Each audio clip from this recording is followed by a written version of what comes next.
nag-uukay sa iba't ibang parte ng probinsya. Tapos pagbalik nila, bigla silang yumayaman.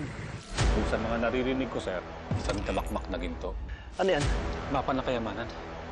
Naawa ko sa'yo, Kabo. Hindi mo dapat nararanasan ang buhay na ganito. Naalala mo ba nung bata ka pa? Naalala ko po, Tay. Gabriel!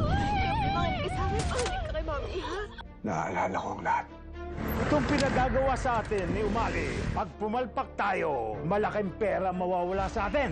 Hindi ako lalaban, boss! Hindi reporter ang umulto sa amin. Sino? Hindi namin kilala. Ilan sila? Isa lang. Pag tinatanong kita, sumagot ka na maayos! Inilagay ka ng admin sa preventive suspension. Oras sa dugisan mo pa ang pangalan ko. Hindi kita palalayasin. Kakalimutan ko ng anak kita. Rudy! Magpakita! Kinakailangan ko mahanap yung pulis na yan. Mahal na mahal ka ni Mami. Kailangan niya pagbayaran ng ginawa niya sa nanay ko. Tumakas na kayo, dali! Maawa ka sa pamilya ko. Ako na lang.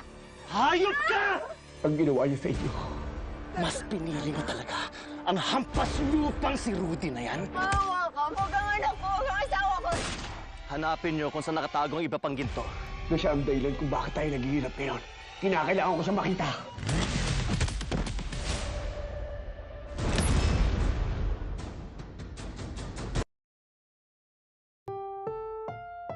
Ang susunod na programa